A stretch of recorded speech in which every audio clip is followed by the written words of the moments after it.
പിന്നെ ഇന്ത്യയിൽ എന്ത് ഡിസാസ്റ്റർ മാനേജ്മെന്റ് ആണ് ഉള്ളത്? ഇത്രയും വികസിച്ച് ഇത്രയും വളർന്നു എന്ന് പറയുന്ന സ്ഥലത്ത് ആദ്യം 2 JCB പോകും. JCB എത്തുമ്പോഴാണ് അത് പറ്റൂല, അത് വേറെ ഒരു ഉപകരണമാണെന്ന് പറയാം. ഇവരുടെ ആവശ്യങ്ങൾ ഉന്നയിച്ചുകൊണ്ട് ബഹുമാനപ്പെട്ട മുഖ്യമന്ത്രിയെ തന്നെ സമീപിക്കാനാണ്. ഈ രഞ്ജിത്തിനെ പോലുള്ള ആളുകളെ ഇവരെല്ലാ സംവിധാനത്തിലും പരിഹസിച്ചു.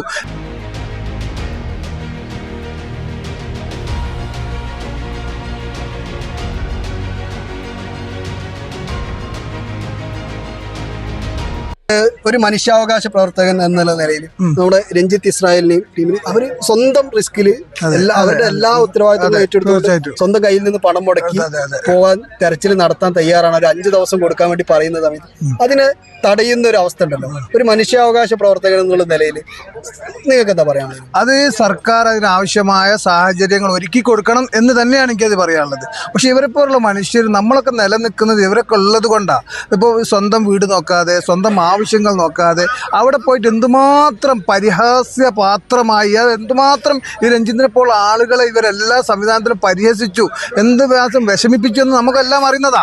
പിന്നെ അതുപോലെ തന്നെ ഈ ലോറി സമൂഹം എന്ന് പറയുന്നത് ഒരു തൊഴിലാളികൾ കടുത്ത മനുഷ്യാവകാശ ലംഘനം നേരിടുന്ന ഒരു വിഭാഗം തന്നെയാണ്. അവർക്ക് ഇവിടുന്ന് യാത്ര പുറപ്പെട്ടാൽ നമ്മുടെ കേരളത്തിലായാലും രാജ്യത്തിലായാലും അങ്ങോളം ഇങ്ങോളം അത്യാവശ്യമായിട്ട് സാധനങ്ങൾ വരെ എത്തിച്ചു തരുന്ന ഒരു ആളുകളല്ലേ ഇവരെ നമ്മുടെ ഗവൺമെന്റ് ഏത് രീതിയിലാണ് കൈകാര്യം ചെയ്യുന്നത്, എങ്ങനെയാണ് പരിഗണിക്കുന്നത്? തീർച്ചയായിട്ടും ഇപ്പോൾ അർജുൻ്റെ ലോറിയും കാണാതായി.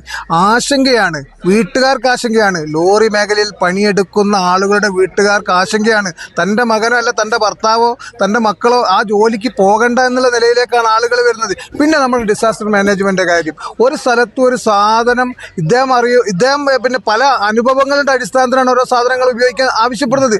ആ സാധനങ്ങളൊന്നും ഇദ്ദേഹത്തെ കൊടുത്തിട്ടില്ല. ഇദ്ദേഹത്തെ കൊടുക്കാത്തത് മാത്രമല്ല 5 ദിവസം കഴിഞ്ഞ് തുടങ്ങി എന്ന് വിചാരിക്കുക, പക്ഷെ ആ സമയത്ത് ആവശ്യമായ സാധനങ്ങൾ അവിടെ ഇല്ല. പിന്നെ 2 ദിവസം ഒരു ദിവസം കഴിഞ്ഞിട്ട് എത്തുന്നത്. പിന്നെ ഇന്ത്യയിൽ എന്ത് ഡിസാസ്റ്റർ മാനേജ്മെന്റ് ആണ് ഉള്ളത്? വിദേശ രാജ്യങ്ങളിലൊക്കെ ഈ മാനേജ്മെന്റിന്റെ കയ്യിൽ എല്ലാ ഉപകരണങ്ങളും സജീവമായിട്ടുണ്ടാകും. അപ്പോൾ ഒരു അപകട സ്ഥലത്തേക്ക് പോകുമ്പോൾ ഇത് എല്ലാ സാധനമായിട്ടാണ് പോവുക. നമ്മളതെങ്ങനെയാണ് പോകുന്നത്? നമ്മൾ ഇത്രയും വികസിച്ച് ഇത്രയും വളർന്നു എന്ന് പറയുന്ന സ്ഥലത്ത് ആദ്യം 2 JCB പോകും. JCB എത്തുമ്പോഴാണ് അത് പറ്റൂല, അത് വേറെ ഒരു ഉപകരണമാണെന്ന് പറയാം. അപ്പോൾ അതിന് 2-3 ദിവസം കാത്തു നിൽക്കുകയാണ്. അപ്പോൾ എന്ത് ഡിസാസ്റ്റർ മാനേജ്മെന്റ്? എന്താ ഇതിന്റെ അടിസ്ഥാനം എന്താണ്? അതാണ് നമുക്ക് അധികാരികളെ ശ്രദ്ധപ്പെടുത്താനുള്ളത്. തീർച്ചയായിട്ടും ഈ അവകാശ ലംഘനത്തിനെതിരെ അത് അല്ലെങ്കിൽ അർജുൻ്റെയും പിന്നെ ലോറിയും കണ്ടുകിട്ടുന്നവരെ നമ്മളിപ്പോൾ ഉണ്ടാക്കിയ ഒരു സംയുക്ത സമരസമിതി പോലെ ഒരു ആക്ഷൻ കൗൺസിൽ ഉണ്ടാക്കിയിട്ടുണ്ട്. ഇവരുടെ ആവശ്യങ്ങൾ ഉന്നയിച്ചുകൊണ്ട് ബഹുമാനപ്പെട്ട മുഖ്യമന്ത്രിയെ തന്നെ സമീപിക്കാനാണ് ഞങ്ങൾ യോഗത്തിൽ തീരുമാനമെടുത്തത്.